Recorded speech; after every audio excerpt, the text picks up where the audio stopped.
Hey friends, this is Tammy with my whimsical day, and I'm going to show you how I made this beautiful recipe book or recipe card holder for my kitchen out of Dollar Tree items. So let's get started here. So Dollar Tree now has a larger bamboo cutting board, and I was so happy when I was able to get one of these. So I think it measures, I can't remember, I think it was like 6.5 by 10. So it's a really great size. And these are digital images I have in my Etsy shop, and I will be sure and put the link below this video.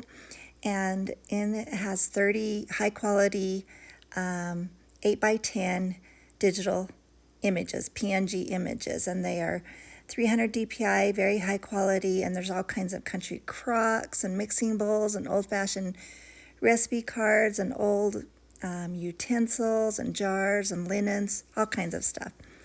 So I'm beginning by putting a generous layer of Mod Podge all over, and I'm making sure to get all the edges and the corners really well. I don't want my image to come up at all.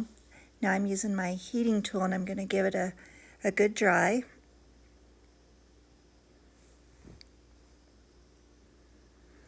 And now that it's dry, I'm going to, how I printed this is I used mulberry paper, and I taped it to a regular piece of printer paper and sent it through my printer that way. And I used the best printing option on my printer.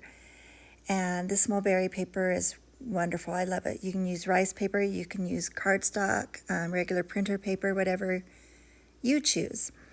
And so now I'm just laying it on the dried, it has dried Mod Podge, and laying it on there and got it straight. Now I put parchment paper over it, and I'm using my little travel iron and really sealing it in there. The heat reactivates that Mod Podge and just adheres the image to your surface. So I'm going over and over it, and there I was testing a corner, making sure it's adhered well. Just keep going over and over it, and then check a little bit and make sure. Now that it's on there good, I'm using my little gator sander, and you can get these a lot of places. Home Depot, Walmart, Amazon. I got mine on Amazon. I think Temu has them. Anyway, I'm just going all the way around the edge, just giving that, making it flush with the edge of my cutting board. And so far, it's so pretty already. I just love these images. They're gorgeous. They turned out so nice, as you can see right there. So now I decided I better put another top coat of Mod Podge on.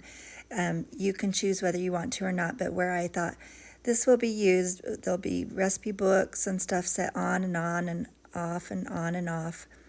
So I wanted to make sure my image was down, so I'm sealing it all in with a layer of Mod Podge.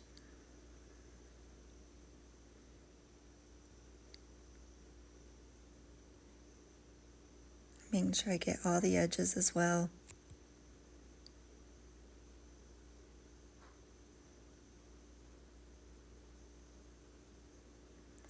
Okay, now I'll set that aside. And now I'm using 4 little tumbling towers blocks from Dollar Tree, and I'm using burnt umber acrylic paint by Apple Barrel, and I'm just using a little makeup brush to spread it all on the blocks. And then after I get it all spread all over, I will use a baby wipe and wipe all the excess paint off, and it just gives it that looks like a wood stain instead of a paint, and I really like that weathered look, a little bit more rustic. And I do that with all 4 of those blocks. And now I'm just making sure they're all dry, both the surface and my little blocks.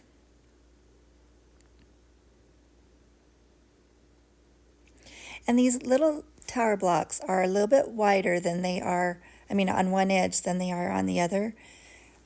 So when I make my little lip for it to hold the book, I will keep that in mind. So right now I'm just trying to find the ones that fit together the best. And I'm going to use E6000 glue and hot glue just to make sure it's a solid, good holding adherence. I'm pushing these together and making sure they're glued really tight against one another. Then I'll do the same thing with the other two.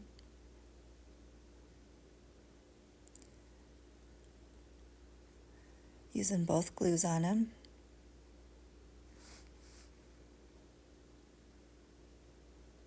And I'm about off camera. I really apologize about that. I thought I was more in camera, but I'm barely in there, so I feel kind of bad about that. So now I'm going to glue one on the shorter way and then one on the little bit taller way, and that will give it the little lip on the holder so your books and that don't slide off the holder. So I'm gluing those on, again with both glues. And then when I go to glue them onto my board, I realized that my board is actually not flat. It was a little bit curved, I don't know if it was warped or just slightly curved. I mean, you can't tell by looking at it, but the blocks weren't flat against it. So I had a little bit of trouble there gluing it on because it didn't want to stick tightly against my board. I hope that makes sense. If I pushed it tight on one side, then it went up on the other. But I just kind of pushed on it and kept working with it. And then in the end, I put some more on, and I'll show you that in the end. This is a little wood easel that it's a set that I bought online where I buy some cut wood. Right now I'm just seeing where I need to glue it, so I draw a little line around the base of it just to see where I want it. And then again, I'm using both woods, and I'm just going to put E6000 and some hot glue on it and glue it to the back.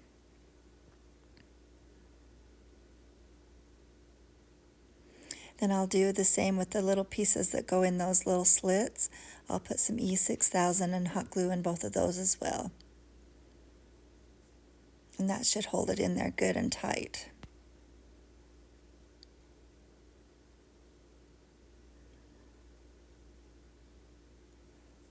Now a little hot glue.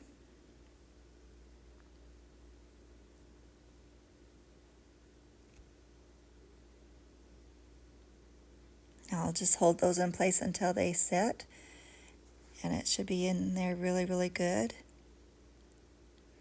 And here you can see I really added more hot glue in that, and that's it for this project. It was super fun, super easy, and look how adorable, how beautiful it is. And it's going to look great on my kitchen counter, and it'll be perfect when I'm using recipes or a recipe book to sit it on and keep it open. And thank you so much for watching. I appreciate it. Please like and subscribe. Please check out all the links below. They will be below to where you can get these images in my Etsy shop. Thank you.